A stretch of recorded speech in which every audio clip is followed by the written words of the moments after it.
Bueno, buenas tardes, soy Fernando Mesina, médico de la Unidad de Micología del Hospital Muniz. Hoy vamos a hablar de micosis en paciente crítico, los aspectos clínicos. Posteriormente, la doctora de Chavala hablará de la situación de diagnóstico. Cuando hablamos de micosis en pacientes críticos, sobre todo micosis oportunistas, tenemos que tener en cuenta que hay una relación entre el hospedero, la fuente de infección, y cierto estado de inmunodepresión, lo pongo entre paréntesis porque no siempre está dada esta situación.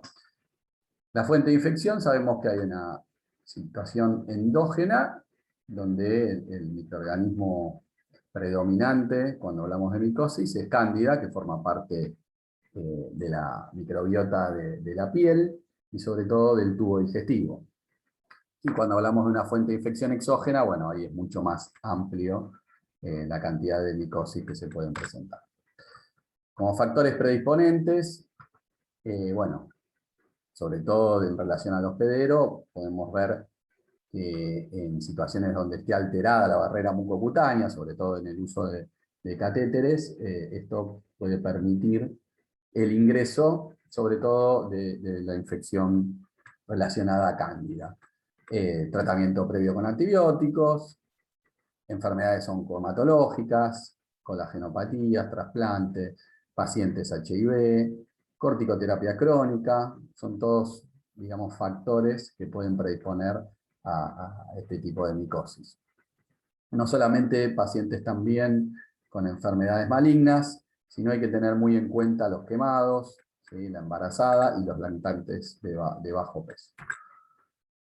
Como bien mencionaba previamente, de acuerdo a la alteración y en relación al factor predisponente, bueno, podemos sospechar o pensar en algún tipo de afección micótica, ¿sí? Cuando hablamos de alteración de la barrera mucocutánea, como decía recién, no solamente por el uso de catéteres, sino en quemados, siempre hay que pensar en cándida, también hay que pensar en mucormicosis cuando hablamos de quemados.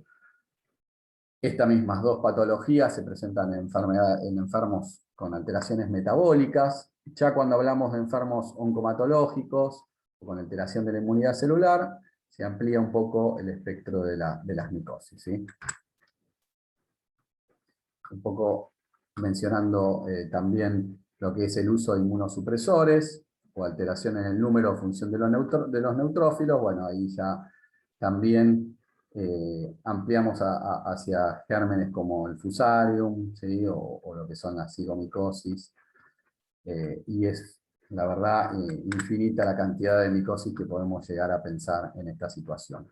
Por eso vamos a priorizar 4 micosis que son de las más frecuentes, ¿sí? En la base tenemos en cuenta a Candida aspergillus y bueno, después yendo un poco más o disminuyendo en frecuencia, criptococcus, neumocitosis y lo que es la mucormicosis.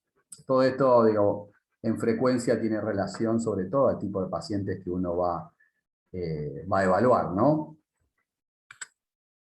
Bueno, iniciamos con la criptococosis, ¿sí? Cryptococcus en la mayoría de los pacientes o huéspedes inmunocompetentes van a presentar primoinfecciones que son asintomáticas.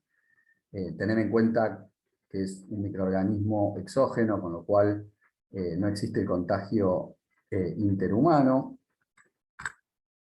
Es un microorganismo cosmopolita y que hoy se habla de un complejo de especies, y la biología molecular nos demuestra que hay una gran cantidad de genotipos, no nos vamos a detener en esto, y que sobre todo en terapia intensiva tenemos que tenerlo en cuenta, no solamente en pacientes HIV positivos, bueno, sino a pacientes que utilizan corticoides por tiempos prolongados, o pacientes sobre todo oncomatológicos o con neutropenia prolongada. Entonces, no solamente pensar en la criptococcus como el cuadro meningio que muy frecuentemente observamos, sino pensar que todo tipo de paciente que tenga una neumonía intersticial, ¿sí?, puede llegar a tener una criptococcus, ¿sí? Como bien les decía antes, una neumopatía intersticial, muchas veces con vidrios merilados, si bien uno piensa en otras causas en primera instancia, hay que pensar en la criptococosis, sobre todo cuando hay lesiones consolidadas de tipo macronódulos que se cavitan, ¿sí? Y sobre todo cuando son cercanas a la pleura. Fíjense que este paciente, que lo podemos observar en una placa de tórax con una neumonía bilateral, cuando uno en esta situación piensa sobre todo en neumocitosis o en alguna infección viral. Este paciente, luego del lavado broncoalveolar, se observaron en el fresco levaduras capsuladas. A veces tenemos la sorpresa también que lesiones consolidadas con broncograma aéreo puede ser también producto de una criptococosis. Pero como les decía antes, lo frecuente es observar nódulos, sobre todo subpleurales, lesiones un poco más grandes, macronódulos con vidrio esmerilado. Y a través de pacientes que estén inmunodeprimidos y una diseminación hematógena, podemos tener lesiones en piel. Las lesiones en piel en general son de escasa cuantía, en general se observan en el polo cefálico, o sea, en el rostro, en el cuello, y que son semejantes a un molusco contagioso, ¿sí? O a las lesiones tipo pápula con ulceración central que observamos en la ectoplasmosis. A partir de una muestra para examen mitológico se pueden observar las levaduras capsuladas. Este es otro paciente con semejantes características. Hoy en día es importante, esto seguramente lo va a mencionar la doctora Arichavala, el screening, sobre todo en pacientes con bajo CD4, a través de la detección de lo que es el antígeno de Cryptococcus por inmunocromatografía, que es esta tirita que ustedes observan acá, porque esto nos da un diagnóstico rápido, ¿sí? Esto sobre todo, como pudimos observar, en pacientes que tienen una neumopatía y que están en terapia intensiva, que por ahí es difícil tomar un material profundo. Bueno, si el paciente tiene ese cuadro respiratorio con imágenes como recién observábamos, con antigenemia positiva, uno puede pensar en que es un paciente con una neumopatía por Cryptococcus. Siempre que tengamos una antigenemia positiva, uno debe evaluar la vía de ingreso, que es la pulmonar, ¿sí? Con lo cual corroborar si ese es el cuadro clínico a través de un esputo o un lavado broncoalveolar, pero también hay que tomar hemocultivos y evaluar el sistema nervioso central, que este microorganismo tiene un tropismo tan importante por el sistema nervioso central, que en general 3/4 de los pacientes que tienen antigenemia positiva tienen compromiso del sistema nervioso central. ¿Sí? Digo 3/4, bueno, es una expresión un poco difícil de interpretar. Bueno, de cada 10 pacientes, en general 7 u 8 tienen este compromiso. Esto es un poco lo que les mencionaba recién, y es importante actuar rápidamente para determinar si ese paciente tiene compromiso meningio, porque el tratamiento va a ser muy distinto en pacientes que rápidamente uno descarte el compromiso del sistema nervioso central a través de una punción lumbar con tinta china negativa y antigenorraquia negativa, uno ya le da la terapia anticipada con fluconazol, 800 miligramos de día.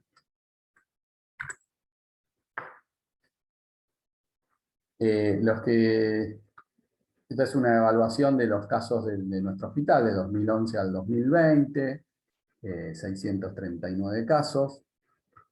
Tener en cuenta que cuando se presenta el compromiso meningio, la cefalea se da en una alta frecuencia, 88% de los casos, la fiebre 73%, tener en cuenta que, bueno, 1 de cada 4 pacientes no va a tener fiebre, y a pesar de eso tiene una meningitis, y sobre todo la rigidez de nuca no es tan frecuente como en las meningitis agudas, ¿sí? Tener en cuenta que es una meningoencefalitis de tipo subaguda o crónica. La mayoría de las veces nos encontramos con una tomografía del cerebro sin contraste, sin hallazgos patológicos, y en bajo porcentaje, en segunda instancia lo que se observa es dilatación de los ventrículos laterales. Cuando hay compromiso de los pares craneales, el más frecuentemente observado es el sexto par. Bien, esto es un poco lo que les mencionaba antes. En general, lesiones ocupantes de espacio, sobre todo en pacientes HIV positivos, es muy raro de observar. Lo que se observa es una tomografía normal o dilatación de los ventrículos. Y esto tiene relación con hipertensión endocraniana, ¿sí? Sí podemos hacer una resonancia magnética, pero esto es en bajo porcentaje de casos. Lo que se observa es una hiperintensidad en T2 y FLAIR, sobre todo en los ganglios de la base. Bueno, esto seguramente también les va a hablar la doctora de Chavala. En cuanto a la situación, solo menciono porque tiene que ver con el pronóstico del enfermo. En general, en pacientes con títulos de antígeno en líquido cefalorraquídeo, esto es a través de la titulación, nosotros podemos ver si hay gran cantidad de levaduras o no, y esto tiene relación a que pacientes con alto título de antígeno en líquido cefalorraquídeo, el pronóstico es, digamos, desfavorable. En esta publicación vemos que pacientes con más de 5.000 o igual a 5.000 de diluciones en el título de antígeno raquia, vemos que más del 50% fallecieron, y en caso de que la antígeno raquia era de un título menor, el porcentaje de fallecidos también es menor. En estos pacientes es importante la terapia combinada, ¿sí? La terapia de inducción siempre tiene que ser anfotericina, y en la Argentina se indica el fluconazol a altas dosis, 800 hasta 1200 miligramos día. Controlar la hipertensión endocraniana, esto es fundamental. La hipertensión endocraniana en el caso de la criptococosis no se controla ni con manitol ni con corticosteroides, los cuales no deben utilizarse, sino con punciones evacuadoras. En el caso de punciones reiteradas y a través del tiempo, con punciones, digamos, con hipertensión endocraniana sostenida, uno debe evaluar la colocación de una válvula de derivación ventrículo-peritoneal. Bueno, en segunda instancia les voy a hablar de neumocitosis. ¿Sí? El ingreso es por vía inhalatoria. Podemos observar que hay una fase asexuada y una fase sexuada. A través del ingreso de la vía inhalatoria, este microorganismo en general, digo en general porque es en el 99,9% de los casos, el cuadro es estrictamente pulmonar. ¿Sí? Se han descrito casos extrapulmonares, pero son verdaderamente escasos esos pacientes. Los trofocitos se adhieren a través de su membrana a los neumonocitos, como podemos observar en el gráfico, lo cual impide justamente el intercambio gaseoso, y esto es lo que va a generar esta hipoxia severa. El paciente, esto se va a traducir en una disnea, que en general es una disnea que es progresiva. El paciente, digamos, relata cuando nosotros lo vamos a evaluar, que viene de varios días de evolución, ¿sí? En general no es un cuadro así abrupto. Es una disnea progresiva. La fiebre no aporta demasiado al cuadro, porque en general si tienen fiebre, la fiebre suele ser baja. Esto hay una gran diferencia, sobre todo en los pacientes HIV positivos y los pacientes con neumocitosis que no son HIV positivos, que tienen otro tipo de inmunocompromiso. En esos casos, por ahí la fiebre suele ser más frecuente, pero en los pacientes que nosotros solemos ver en la terapia intensiva de nuestro hospital, en general los pacientes no manifiestan fiebre.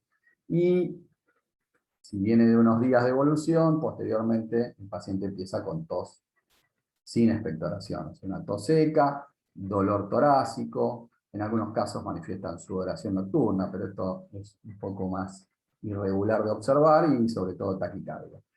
Dentro de los exámenes de laboratorio que uno puede solicitar en primera instancia y que nos pueden guiar hacia este diagnóstico, es el aumento de la LDH, mucho más elevada que en otras patologías.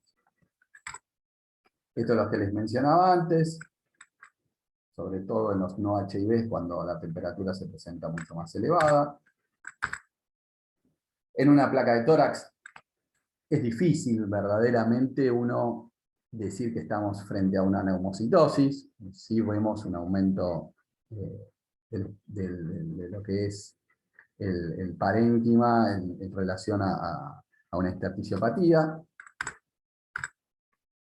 Son distintas placas de distintos pacientes, claramente son pacientes de más y menos días de evolución, ¿sí? como podemos observar en los dos pacientes de la derecha, es un cuadro mucho más florido. Verdaderamente, en principio, el cuadro, digamos, pulmonar se observa cercano al ilio y esto se va extendiendo. Y en la tomografía, lógicamente, uno va a poder definir mucho mejor la imagen. Hay dos imágenes típicas, una es el vidrio esmerilado, ¿sí? y sobre todo lesiones de tipo quísticas que se observan en otros pacientes. Estas lesiones en vidrio esmerilado, si bien se ven parcheadas, en general, como les decía antes, se ven cercano a lo que son el tercio medio del tórax y sobre todo cercanas al ilio. Entonces, verdaderamente hay un reservorio, cómo es la transmisión, siempre un paciente lo porta desde el nacimiento, es difícil interpretar sobre todo lo que es la infección de lo que es la enfermedad en sí.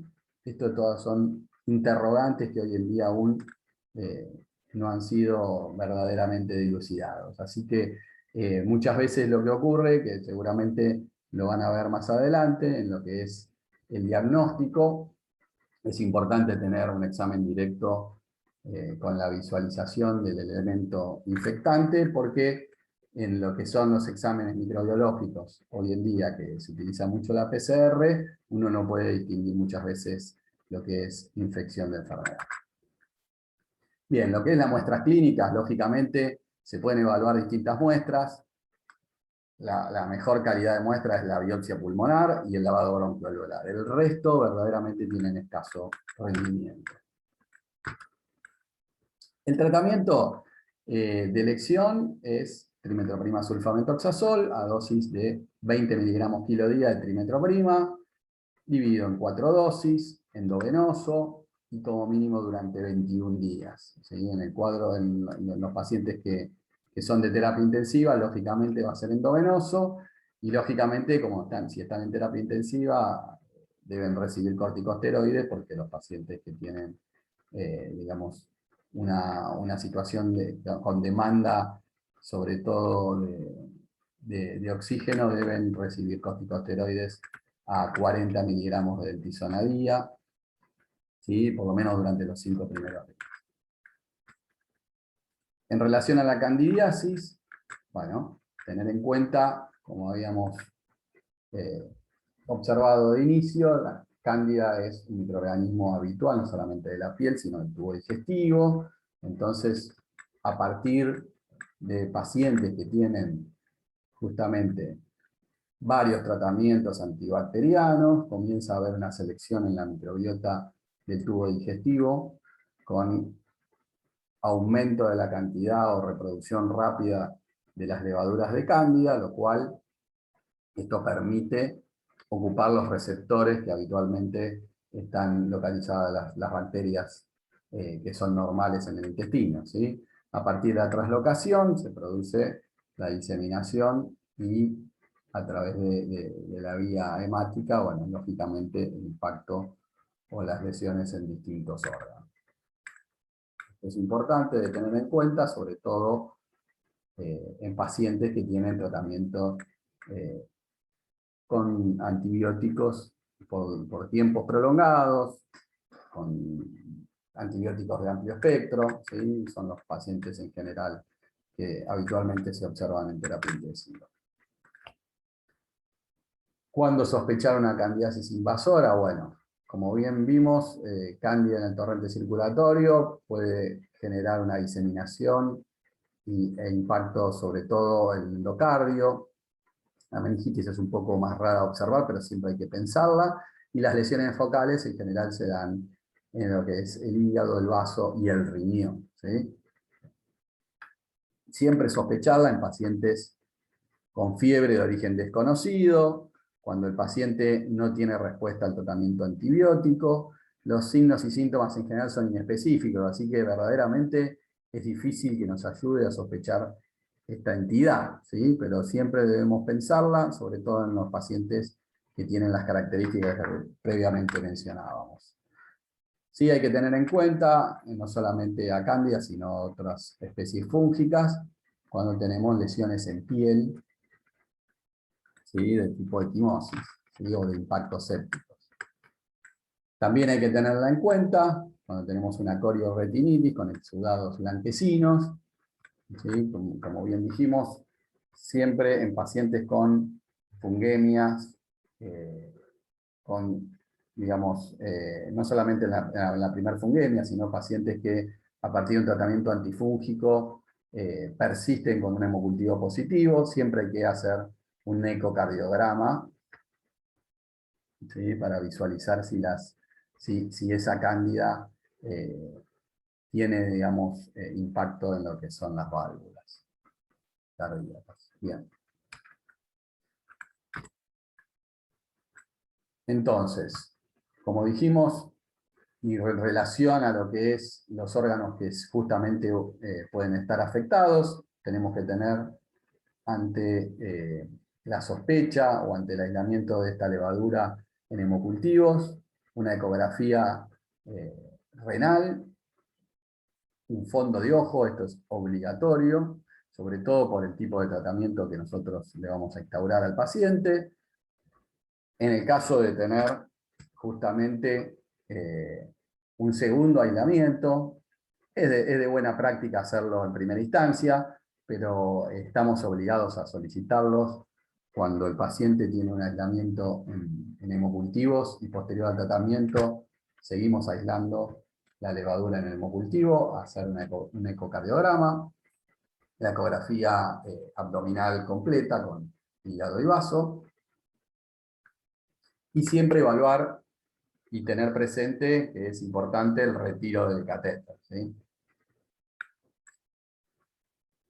Otro tipo de impactos es, bueno, sobre todo lo que habíamos hablado en la meningitis, pero es verdaderamente de baja frecuencia.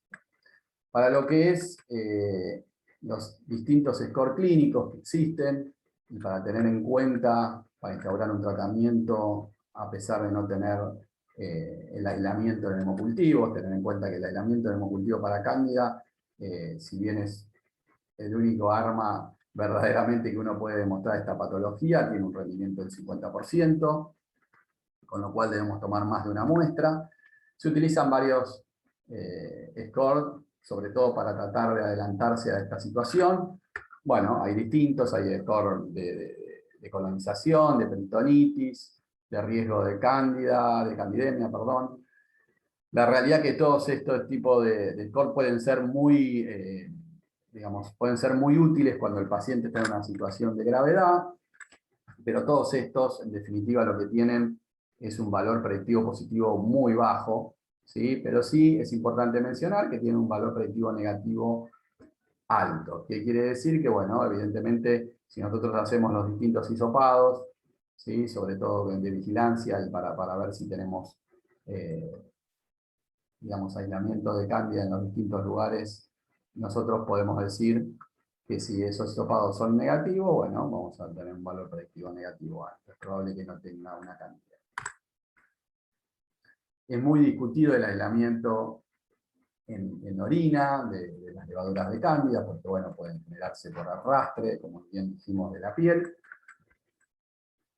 Así que bueno, la verdad que sigue siendo un problema de difícil resolución, sobre todo jerarquizar el aislamiento de estas levaduras. Es importante tener en cuenta que es vital tener un examen directo con levaduras, no solamente basarse en un urocultivo, ¿sí?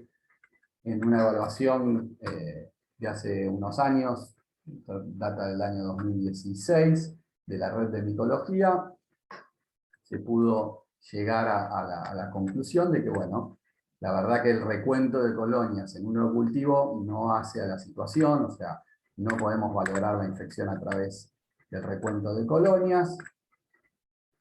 La mayoría de las muestras en primera y segunda muestra, y esto tiene que ver con que nunca hay que jerarquizar una muestra positiva, sino que siempre hay que repetir la muestra de urocultivo y sobre todo con recambio de sondas, el paciente está sondado, ¿sí? Ya cuando tenemos dos urocultivos o dos exámenes de orina con directo positivo y cultivo positivo, bueno, en ese caso sí los jerarquizamos, y la mayoría de estos aislamientos fueron, por suerte, de Candida albicans.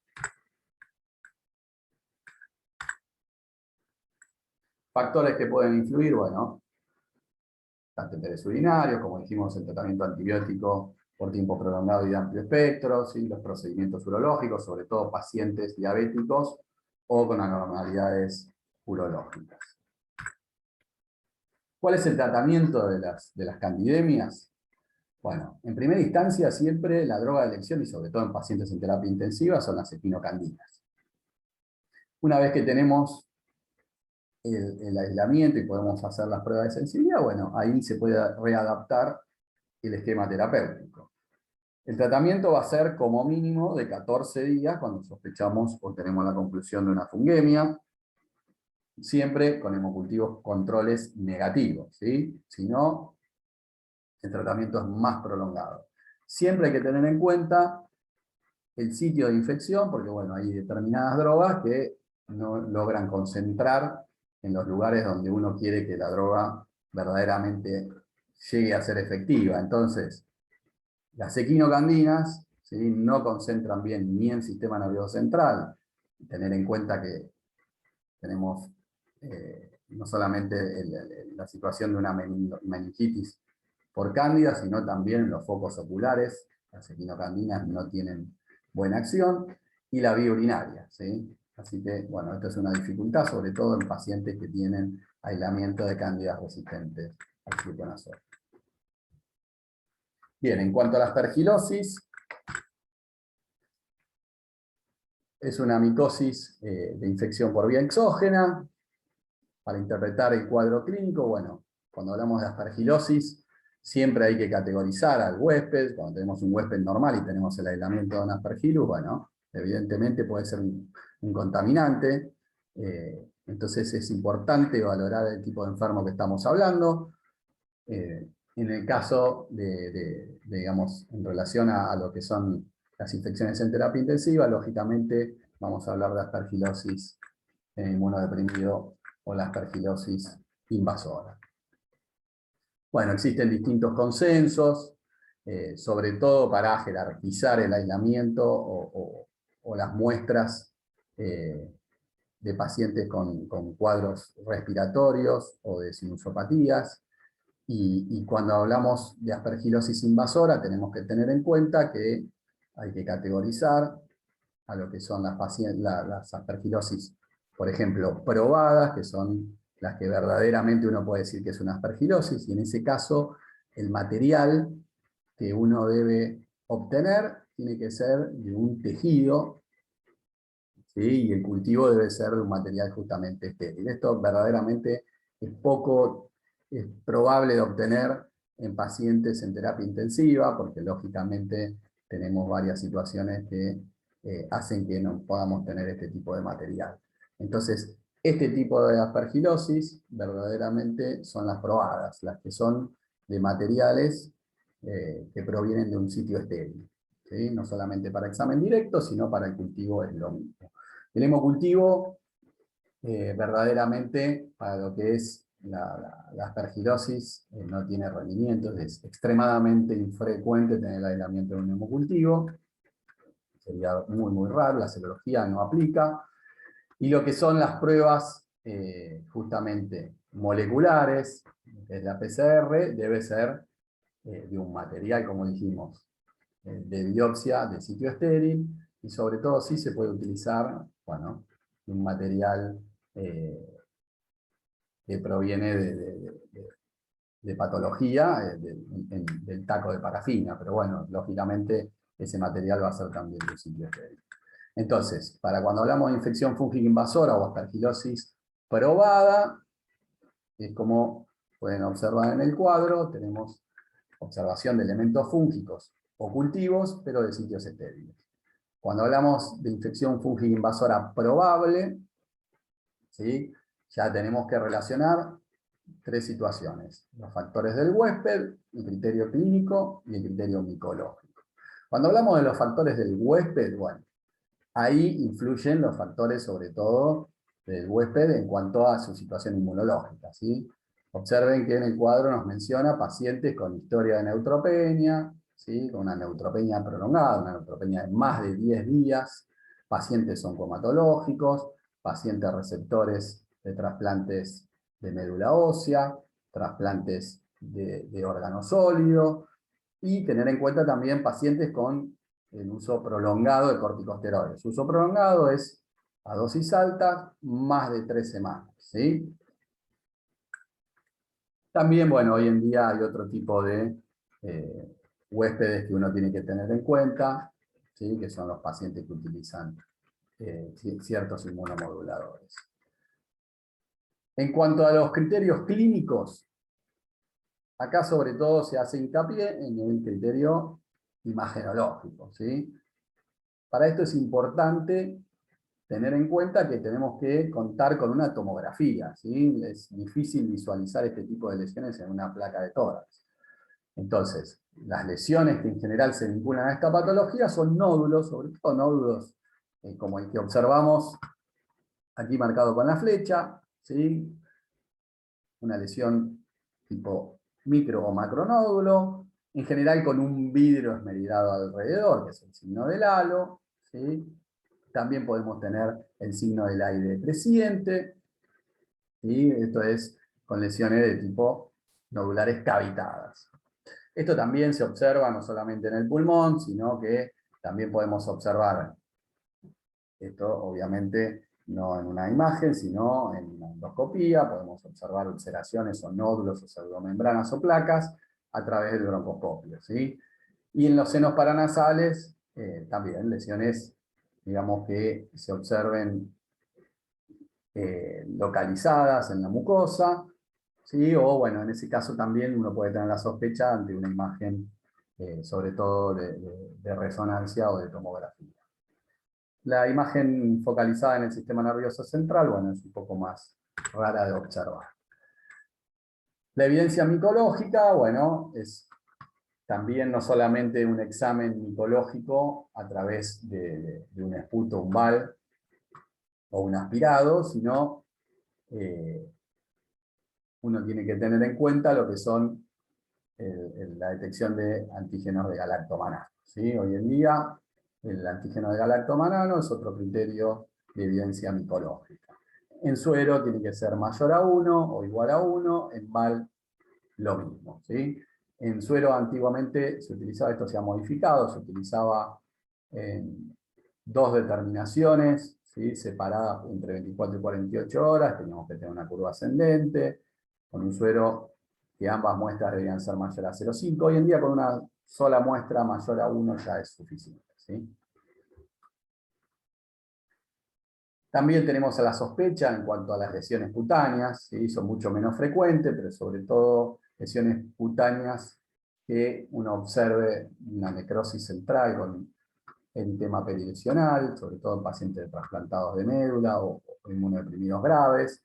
También tenerla en cuenta en pacientes quemados, ¿sí? Con vendajes oclusivos, ¿sí? O con cirugía. Bueno, esto se ha hablado mucho, verdaderamente la aspergilosis en el COVID es muy, muy difícil de darle, digamos, una situación de certeza, por eso la mayoría de estos cuadros son infecciones fúngicas invasoras posibles, porque verdaderamente ahí tenemos un criterio clínico de un factor de huésped y nada más. Y yo puse todas estas imágenes que son de pacientes del Hospital Muniz, que verdaderamente tuvieron COVID y no tuvieron en estos casos, por lo menos no hubo sospecha de aspergilosis. Y fíjense que es muy difícil en estos pacientes donde tienen el parénquima pulmonar bastante, con lesiones bastante extensas, visualizar o sospechar de una lesión en estos casos, ¿no? Verdaderamente es difícil. Mucho se habló de la situación de aspergilosis en relación al COVID. Bueno, previamente la aspergilosis se sabía o se relacionaba mucho a influenza, sobre todo en la pandemia de influenza. La incidencia fue mucho mayor en esa situación. Bueno, hoy en día también, ¿no? Lógicamente existe la enfermedad por influenza y se observa, pero en el momento de la pandemia por influenza verdaderamente Los casos fueron muy, muy importantes, sobre todo en Europa, y bueno, en esos casos el tiempo de la infección de la aspergilosis se daba en un tiempo temprano a la infección de influenza, en cambio en el COVID fue variable. Lo más importante a destacar y la diferencia más relevante es que en el caso de IAPA, que es la sociedad de influenza, el galactomanano sérico daba positivo en un 50 o 70%, y hoy en día se sabe que el galactomanano sérico relacionado a capa es menor al 10%. ¿Sí? Después hay muchas situaciones que verdaderamente son discutibles. La mortalidad es alta en ambas situaciones. Esto es un poco lo que les mencionaba recién.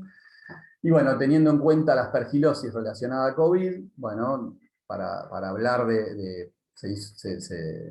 verdaderamente se hizo un nuevo consenso en el año 2021, en junio de este año justamente, y cuando hablamos de capa probada, siempre hablando de neumonía, traqueobronquitis, esto ha sido conservador y no ha cambiado, biopsia de sitio estéril, con visualización de IFAS o cultivo positivo, o PCR, pero de un sitio estéril.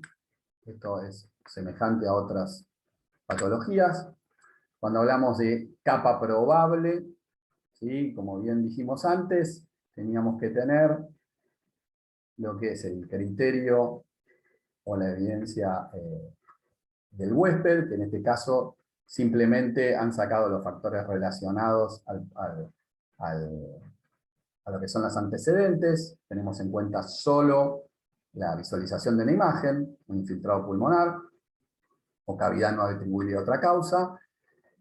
Y aquí sí se acepta, bueno, el lavado broncoalveolar, con un directo o cultivo positivo, o una PCR positiva, o un galactomanano en el VAL mayor a 1, ¿sí? Tener en cuenta que hoy en día también se utiliza un lateral flow, esto seguramente después lo va a hablar Alicia. En las traqueobronquitis probables, bueno, la lesión va a ser una úlcera, un nódulo o una membrana, visualizada por el broncoscopio, o quien maneja el broncoscopio, no visualizada por el broncoscopio, y el VAL con directo o cultivo positivo, o PCR, o un galactomanano mayor a 1. Y cuando hablamos de una capa posible, estamos hablando de un paciente que no se le realizó un lavado broncoalveolar, sino un lavado no broncoscópico, ¿sí? En ese caso el galactomanano sí que tenemos que tener en cuenta que tiene que tener un valor bastante más alto que 1, sino que es de 4,5 en una única muestra, o mayor a 1,2 en 2 muestras, ¿sí? El tratamiento en estos casos, bueno, la indicación de la aspergilosis relacionada al COVID o la aspergilosis invasora aguda no ha cambiado, el voriconazol o el isavuconazol son las drogas de primera línea. En cuanto a la mucormicosis, ¿sí? Que es la última micosis que vamos a presentar, tenemos que tener en cuenta que son hongos filamentosos hialinos, que son saprófitos del suelo, que no tienen capacidad de afectar a huéspedes inmunocompetentes. Esto es verdaderamente importante, no cualquiera se enferma, ¿sí? Tienen que ser huéspedes especiales, que tienen una amplia distribución geográfica y climática, o sea que es un microorganismo cosmopolita, que lo podemos observar en el suelo, en las frutas, en restos vegetales y materia orgánica,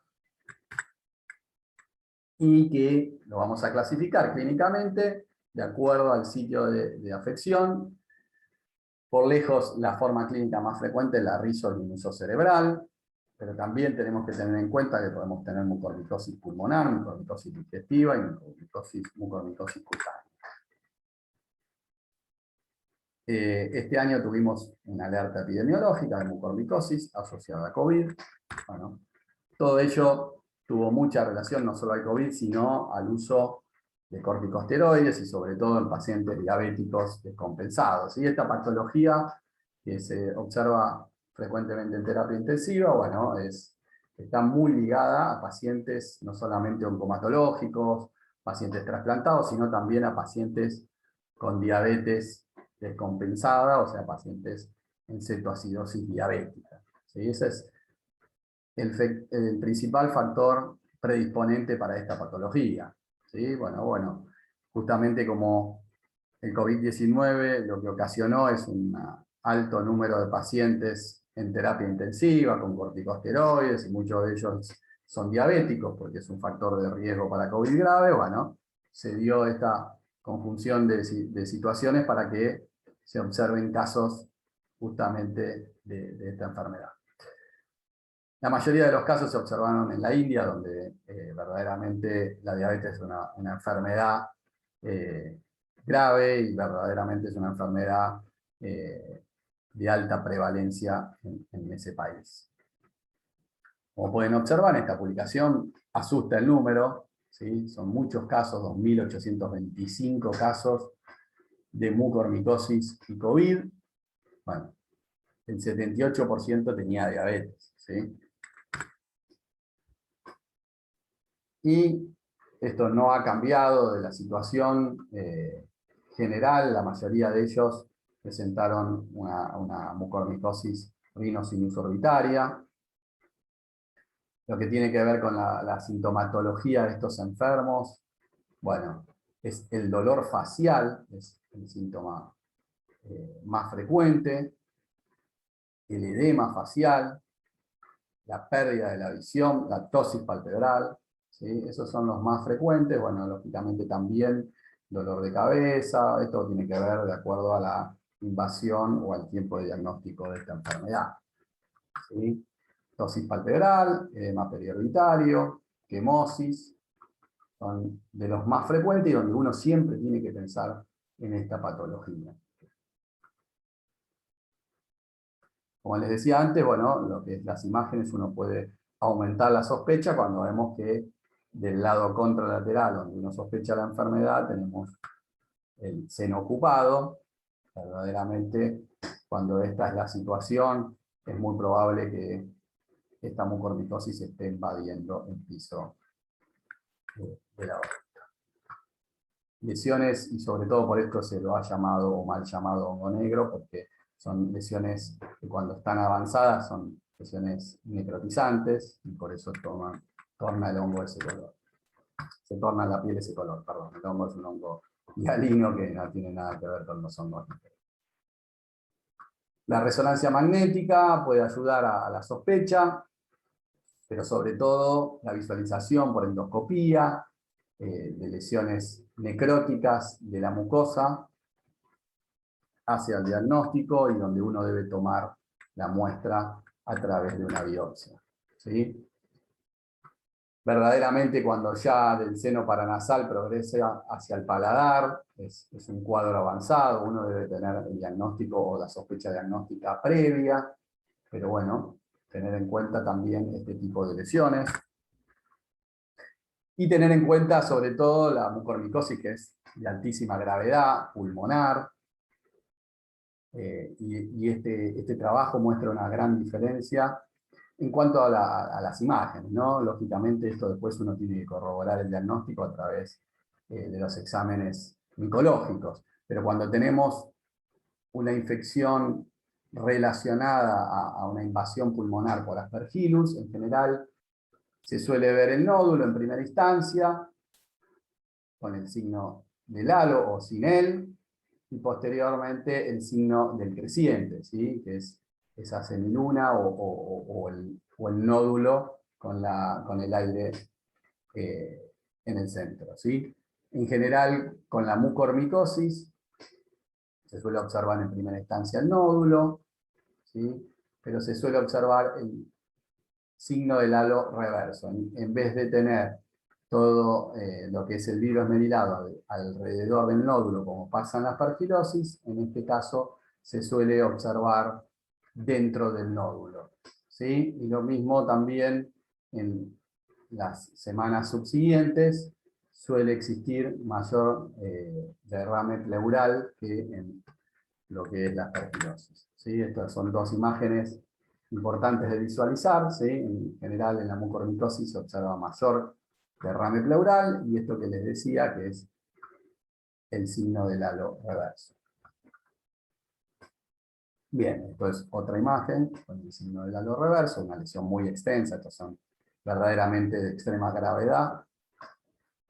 Y en lo que es, en relación a lo que es el tratamiento de esta enfermedad, bueno, primero controlar la enfermedad de base, si es la diabetes, o es la enfermedad oncomatológica, o es ligada a ciertas drogas inmunodepresoras, controlar eso, reducir los corticosteroides, y sí tener en cuenta que no solamente es importante el tratamiento antifúngico, que debe ser con anfotericina siempre en primera instancia, sino la debridación quirúrgica, ¿sí? Esto es súper importante, porque si uno no tiene un acto quirúrgico para rápidamente hacer una toilette, y constantemente, posterior a la primera toilette y el tratamiento antifúngico, uno debe asegurarse de tener un material sin invasión del mucoral, ¿sí? O sea, de volver a hacer una toilette y controlar nuevamente con examen micológico a ver si verdaderamente ese tejido está, digamos, sano. Bueno, esta publicación también nos menciona qué es lo que no se hace en la mucormicosis. Bueno, en primera instancia no se hace profilaxis primaria para mucorales, y sobre todo tener en cuenta la resistencia intrínseca. Bueno, dijimos que la anfotericina es la droga de elección, en segunda instancia el isavuconazol. Bueno, tener en cuenta que tiene este microorganismo resistencia intrínseca al voriconazol, al fluconazol y a las equinocandinas, ¿sí? Bueno, esto es todo. Muchas gracias por su atención. Estas son nuestras vías de comunicación. En Twitter, sobre todo, publicamos casos clínicos y jornadas o cursos de micología. Muchas gracias.